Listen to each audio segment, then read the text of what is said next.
All right. Well, I just want to thank you all for being here today. My name is Toon, and I am the Product Marketing Manager at Procore.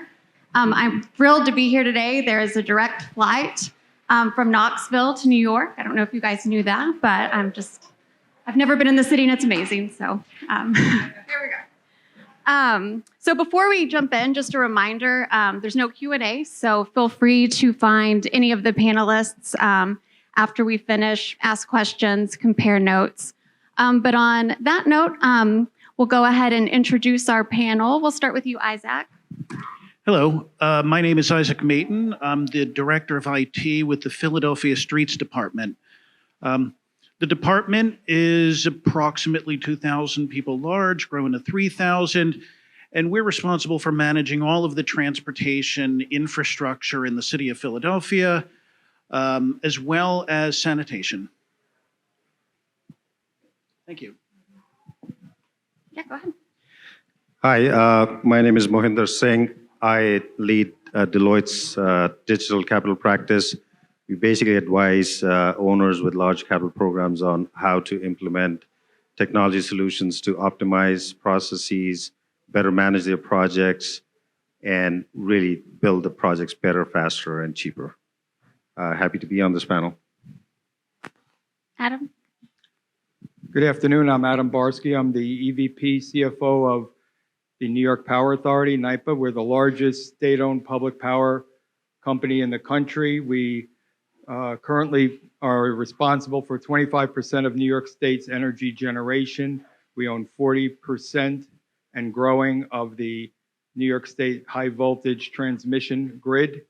And we are undertaking some very significant capital projects as we move the state to its energy transition to be carbon neutral and decarbonize New York State. My background is other, major capital agencies, such as you heard from the Port Authority. Before here, I was at the Port Authority's Chief of Staff, Special Counsel to Rick Cotton, who I know spoke this morning, and New York City Director of Budget and New York State Deputy Secretary for Public Authorities. Thank you. Thanks, Adam. So just to set the stage for a moment, we're entering a real unique period of time. Of course, the pandemic is ending, or this iteration of it.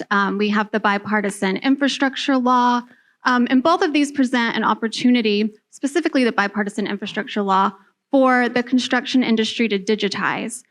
And with that, as a result of these two events, organizations are seeing both a mountain of work and the opportunity to champion critical projects that may not have been funded before.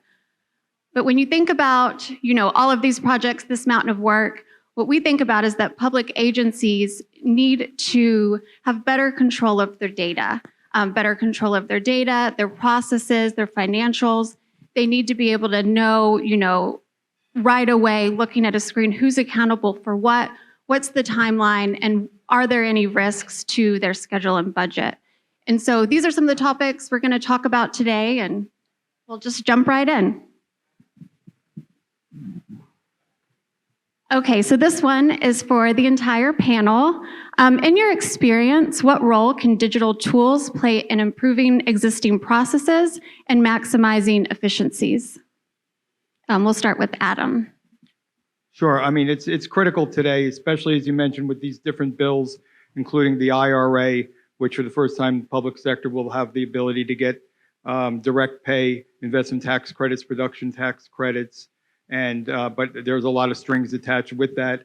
With federal funding and federal programs, if agencies haven't done it before, they're under Single Audit Act requirements, as well as certain other audit and financial statement issues that will complicate things for them. So having a digital ecosystem is critical, and especially as you're coordinating with the accounting functions and finance functions and the project management team. We've put into place right now something called Project Hub, where we've not only organizationally centralized project delivery. Under my group, we've created an enterprise portfolio management office. We've actually gone out and we've gotten best-in-class technology around that. And I kid you not, this was only a coincidence, but we're on the panel together, but we did select Procore and their technology as a leading, what we thought was the best in class to do construction management for us, as we have some other technologies with that around it. And we also have the ability to interface with our ERP systems. We have the Maximo system for asset management, and there's a lot of complexity involved. So getting the right digital environment is critical for both project delivery and for tracking the things you need to do, especially when you're involving federal money. Yeah, I mean, Adam touched on some great points. I think the panel before me talked about how technology and digitization helps people, process, and technology, and attacks that, these three areas. So for me, the digital transformation really addresses three concerns that any large capital organization has. One is around process, whether that's process redundancy, where you have too many layers and too many layers of processes which can be eliminated and to make it more optimized. Or you may have process gaps where there is a technology solution that you have, but there is a gap in the workflow of the process, and there's manual intervention that's required. And lastly, from a people standpoint, technology really helps workload management.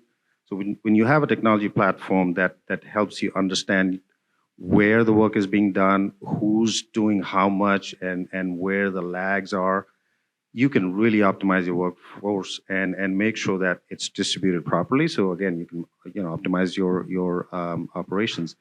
And at last point that Adam touched upon is lack of integration. I think that is very, very big challenge that pretty much all the organizations have these days. They have so many discrete systems that don't talk to each other. And because of that, there's a lot of inefficiencies that are built into the system. There's a big trend that we are seeing in the construction industry where the trend is moving away from point solutions to what I call integrated platforms, which really enable you to provide transparency across your management operations through integration as well as native capability to perform some of those functions. I'll describe things from two perspectives. One, as a regulator, the Department of Streets actually reviews and manages any infrastructure project in the right-of-way. On the other hand, we also are responsible for paving the poles, all sorts of construction projects that make for a quality of life in the city of Philadelphia. So I'll say with what happened during the pandemic, I don't quite know how we would have gotten through it without information systems and digital technology. In other words, everybody was cast home in no time at all. And some of the systems that we had, we were able to expose to staff at home so that they could continue their work. So right off the bat, I'll say, one of the great benefits in digital transformation is business continuity. On top of that, there's a couple elements that it addresses as well. I'll start with automation. So, efficiencies. You're just duplicative processes, processes that are rote, it can be organized such that you can achieve efficiencies through automation. Probably more important even than automation comes communication. By entering information into these systems, using these systems, you're actually you're creating a communications network, and materials are flowing in a work process from one party to another party. Notes can be placed in these systems to tell people what's going on. And I'll say awareness going along with that is, now that the information is in these systems, it's shareable. You can get it out to any party that needs it. So management review, another party, partners, and then finally collaborators. Bringing others into these very same systems through extensions allows them to operate on your data, you to operate on their data, and you're able to share the experience and come to collective outcomes that suit all parties. So that takes us right to our next question, which is, all of you manage and work with a diverse group of stakeholders, collaborators, departments. In your view, what is the role of digital technology in that type of management and communication? I'll start with Adam. Yeah, so I think what we were saying before in terms of having transparency and working with your contractors. So you might have an owner-controlled insurance program, let's say, and you need to make sure that the jobs are all have either insurance provided by us as a sponsor or by the vendor, but that there is insurance in place. These things are critical, and you can only get that through a system where everybody has access to it, can see it, and follow the workflows. Going back to some of these other points that were being said, is that it's important to have also data integrity and have all of the data coming from what we call one source of the truth. So people aren't populating or bringing in data from other places. It's all been validated. It's all coming from the same initial source. So everybody's working off the same page. So a lot of these things are important. And as we mentioned before, with your technology and some of the others, is for people to follow the process flow of both internal processes, but for your external stakeholders, which could be your contractors, your regulators, others that are auditors, others that are looking over the project. All of that makes it much easier to manage these projects going forward without a lot of hiccups. Yeah, one of the things I think is important to understand is who is the stakeholder. The amount of funding that's coming in through the federal funds, IRA, IJA, or BIL, whatever you call it, in addition to your regular capital programs, you really need to define who the stakeholder is and how do you manage that communication and transparency. So your stakeholders can be the public itself, which wants to see these projects built for their convenience. So they need that level of transparency and communication. You have the funding agency, the feds, or whoever is providing the money. They need to see how the money is being spent, and they need transparency and they need communication. So really understanding how do you manage communication from that standpoint. And then, as Adam pointed out, you have your contracting community and your delivery community that needs to have access, as well as provide the upward and downward communication and stakeholder management. So that really is where technology plays a big role, because if you have that one source of truth where all the information, all the data is, and you are able to pull reports up to the minute reports, you really are eliminating a lot of issues that we face unfortunately in the construction industry with lack of transparency, and which leads to other risks that we don't want to talk about, but we are as an industry known for pretty bad stuff that happens in the delivery of capital projects. So I'll describe a project that we did. It has to do with collaboration. And one of the things I feel is most important with the data and all of the input, all of the energies that's going into creating this resource, one of the keys is to operationalize this data. So that's what you can do once you have it. A good example is a project that we had worked on. It's with the Department of Licenses and Inspections, and it was an E-Plans product. So they had been working on this for a long time. It was really their project, a very large system. The Streets Department decided to engage with L&I in this project, mainly because they were a partner.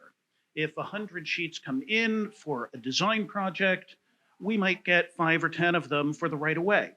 We review the sheets and issue a pre-approval. That pre-approval might then alter the subsequent sheets in a resubmittal to L&I.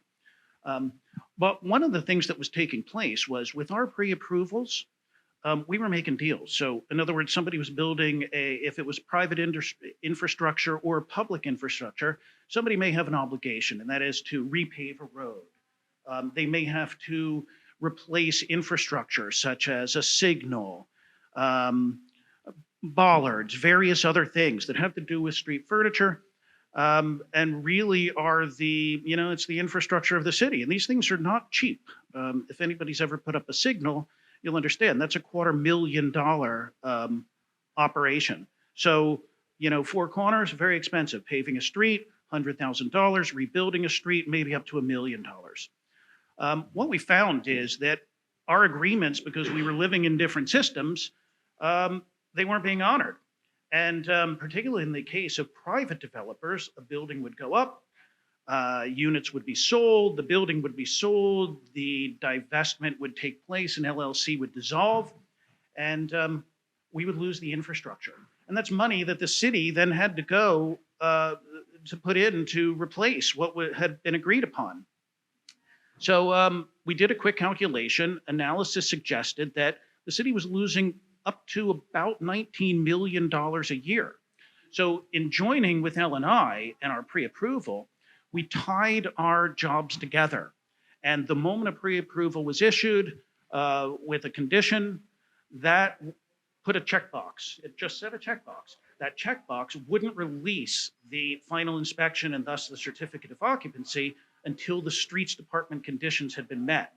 So we're still in the process here, but it is joined two agencies to ensure that our assets are protected as a city, not as one department or a second department, but as a whole city. And I would just add another example of the benefits of having it digitized and having the ability to use these tools. So we're doing a lot of these, like I said, large transmission projects, billions of dollars, some in partnership with other private partners or other utilities. It allows us to communicate with them, but also internally, having the project team now be in regular communication with our strategic source management group, our procurement group, allowed us to manage, say, all the commodity costs given the volatility that was going out, where the project team was looking at what their needs are, but the ability to store in advance and work together. So if we saw the price was coming down, we could let more contracts take advantage of that better price. If prices were going up, we had the ability to hold off. And then again, working with our vendors and our partners, looking at other ways of working with them to either hedge or do other things to mitigate the volatility of commodity prices. All of this would not be doable if we did not have sort of a shared platform, the collaboration internally amongst these different groups. I mean, all of that makes it somewhat seamless, and they can run, Monte Carlo simulations to give you a confidence interval of being able to stay within your project costs and not use up your contingency. All of those things are critical technology tools that you wouldn't be able to do otherwise without having those. That's a great point. And Mohinder, you touched on this just briefly. You mentioned the word trends, and it actually goes into what Adam was just saying. What do you believe is the role of digital tools in addressing some of the macroeconomic trends we see, such as the labor shortage or supply chain issues? How can digital tools sort of, help with that challenge? Yeah, I mean, so there's a lot happening in this space, which we have not, I don't think we have really seen the true extent of, how that's going to really impact our industry. As example, specifically for, managing labor shortage and how do you manage that with technology, right? Automated vehicles, vehicles that do repeatable routes. That's happening a lot in the mining industry. It's just a matter of time that it gets adopted to other forms of construction industry as well. The drone technology is actually helping address a lot of the inspections that need to happen, and now you can actually do that through the drone technology. You have your Internet of Things sensors that are now built into the assets that help you really understand the true condition of the asset. So you don't have to send a person down there to take a look at the asset and really figure out what the state is, and you can plan your maintenance and anything else that you need to do with that asset, with that. So there's a lot happening that I think in the years to come, we will really see the impact of that. We've seen a lot of this technology implementation on the process side that has driven efficiencies in workforce management. You know, RPA, your robotic process automation, has taken away a lot of the redundant job that typically a human would be doing. Now that same person can be applied to, you know, a task that's more aligned with their skill set or her skill set. So, you know, there's a lot more to come. And I truly think, you know, in our times, in the next 5, 10, 15 years, the extent of technology and what technology can do in our industry is going to be a game changer. So this one is to all three of you. How can organizations better use data to be proactive versus reactive? And I'll start with you, Isaac. Well, it comes back to the operationalization of data and also the development of data sets. A good example, here's one. It's an infrastructure project, maybe not the one most people would think of, sorry, but ADA ramps. The city of Philadelphia had not met its obligation with ADA ramps with respect to a judgment, you know, a decade, maybe and a half ago. So some of the things we did, we used aerial imagery, we identified all of the ramps, the crosswalks, the conditions and the types of ramps. And of course, ramps had been put in. We had requirements that ramps be put in by private developers, so we weren't really aware of what existed. We were able to build a data set that showed us where things existed. We further developed applications within our asset management workflow system. We use a product called CityWorks. And we were able to build in inspection processes whereby at least our own ramps, as they were built, they were identified, their locations were noted, all of the documents and plans as built were delivered, evaluation, they were approved after inspection. And this allowed us to prepare for what came next, which was we got sued again for failing to meet the original judgment. This looked like one of Philadelphia's largest cases. It could have cost us up to $1 billion.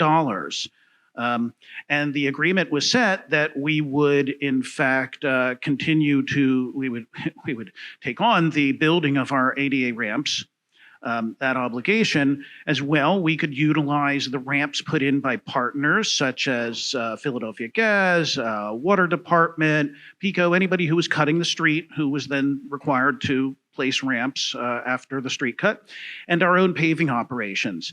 And so in doing this, I can simply say all of these things coming together, you know, were critical. We would not have been able to meet our obligations, which at this point are divulging and preparing packages such that we can give the plaintiffs and the magistrate updates on what it is that we've done, how many ramps exist, and how we are meeting these obligations in infrastructure that are so critical to so many Philadelphians.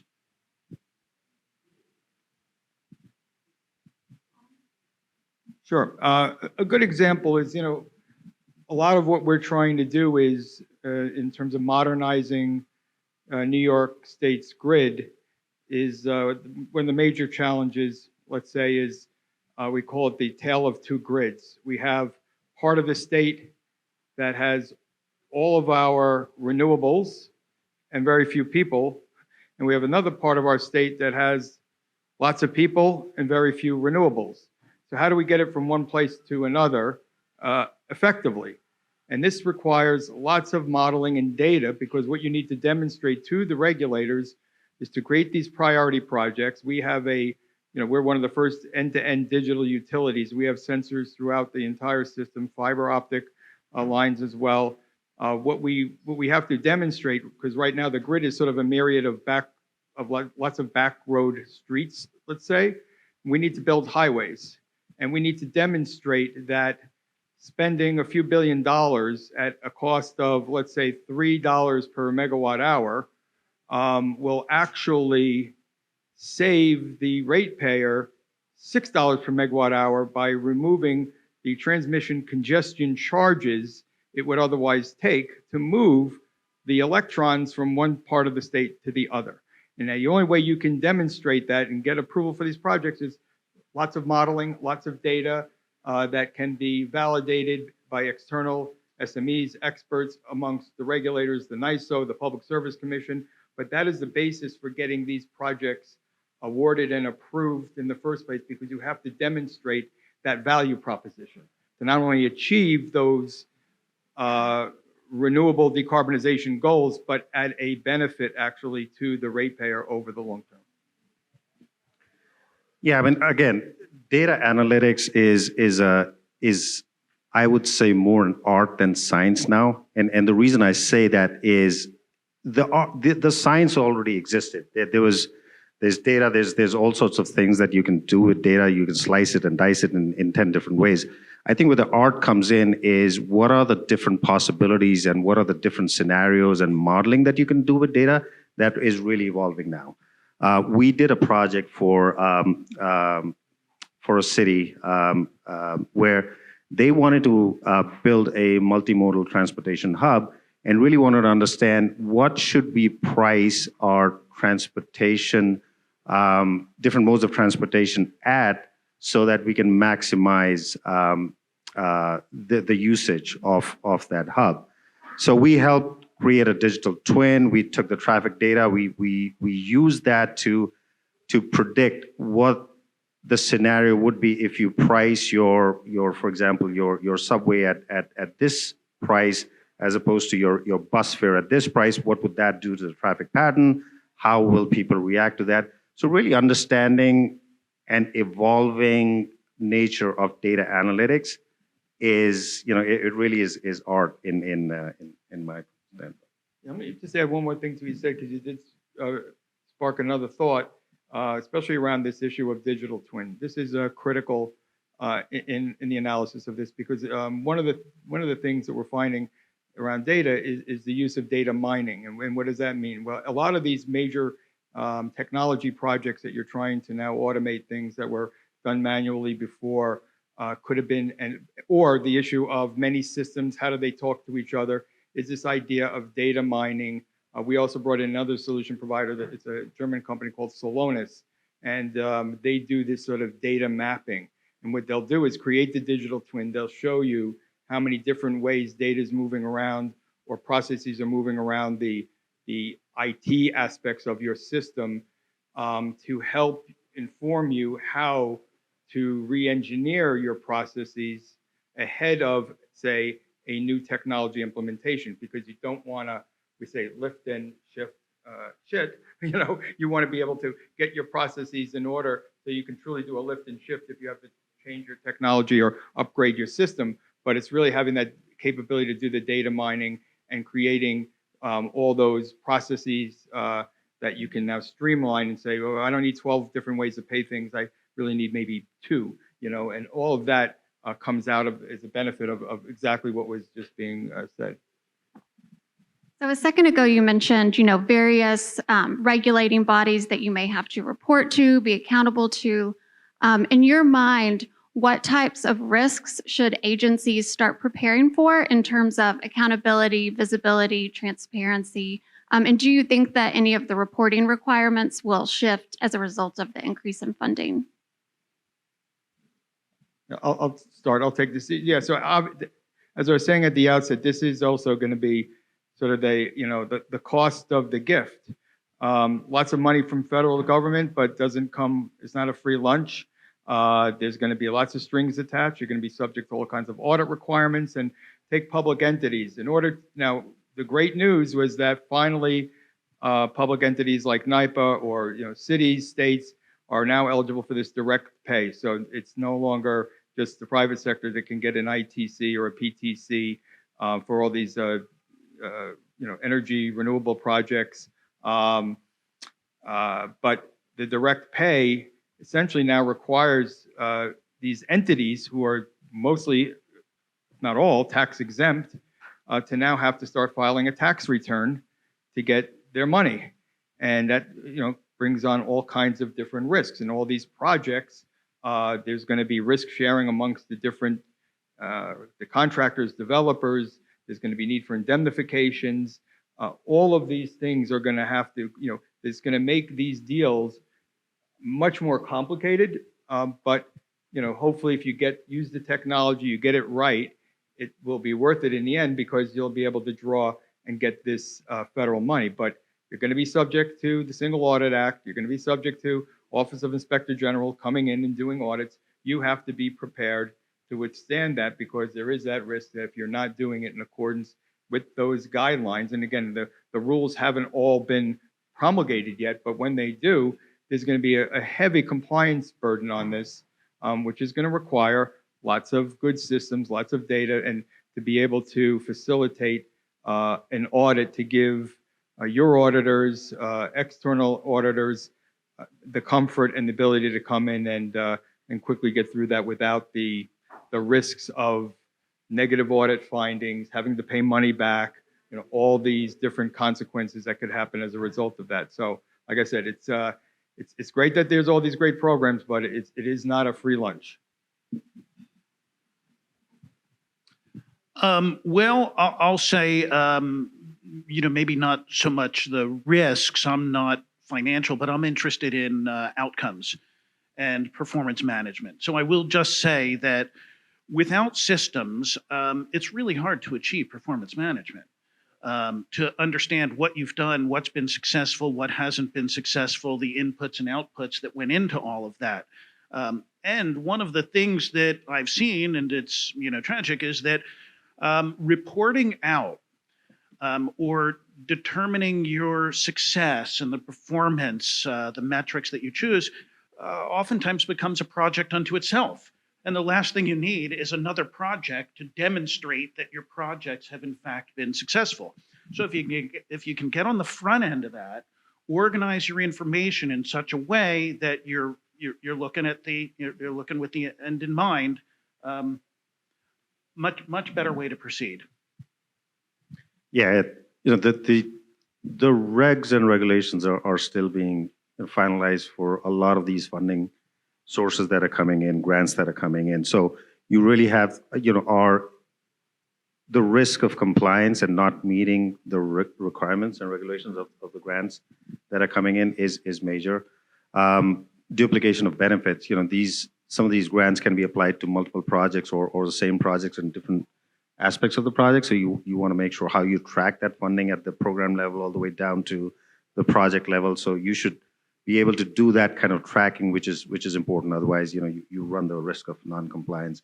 And lastly, I think, which is true with or without all this additional funding that's coming in, but is even more a risk with this much unprecedented money that's coming in, is fraud, waste, and abuse.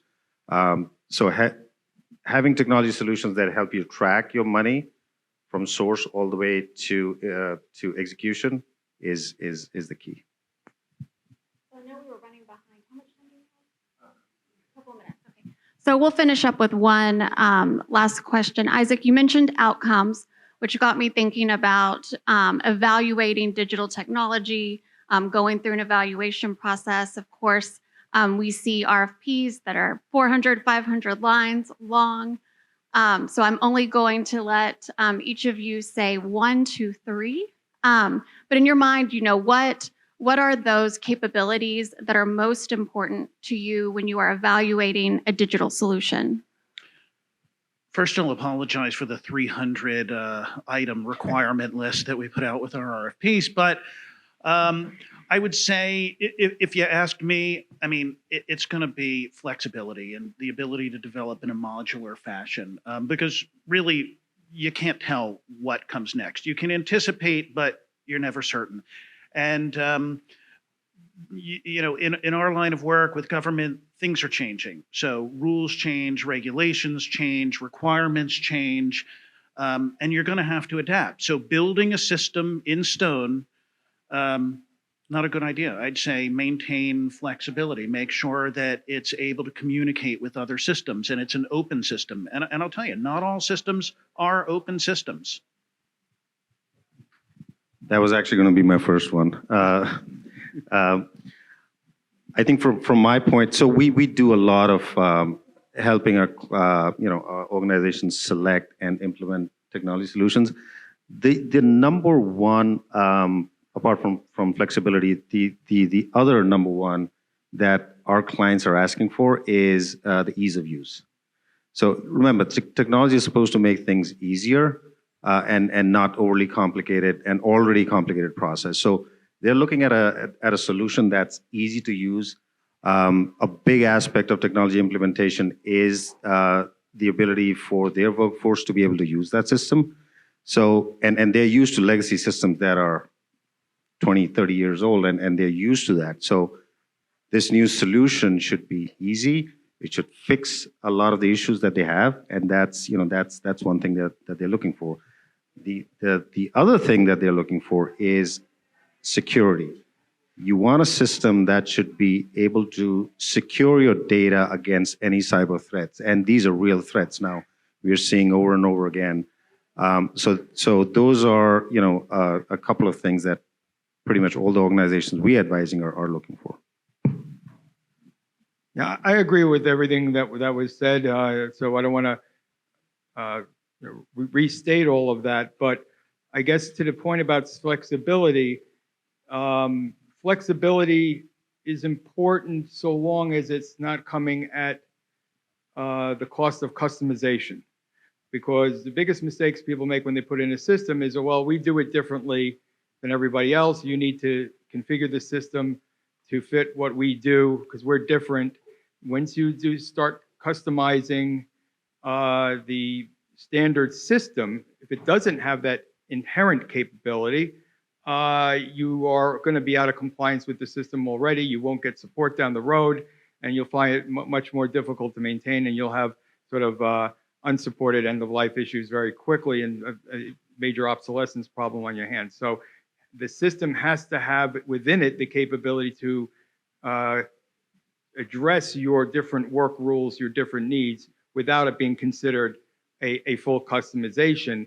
One of the most exciting things about technology, when we talk about machine learning and AI, which will be the tail of this, which will provide that advanced analytics, is that this technology that's coming out that we see is, the major advance is going to be ease of use. We're seeing that, you won't have to have, people who've been doing this manually all of a sudden learn how to code or understand, completely different things than they had before, because this is what scares everybody about some of the new technologies that, do I have the right skill set in my employees? Do I have to upskill them? The employees have a lot of anxiety about trying something new. So the most exciting thing we're seeing is, in fact, that ease of use is coming along with the advanced technology. And to me, that is incredibly exciting because it enables us to be able to do a lot of things like that. So it's those are really important.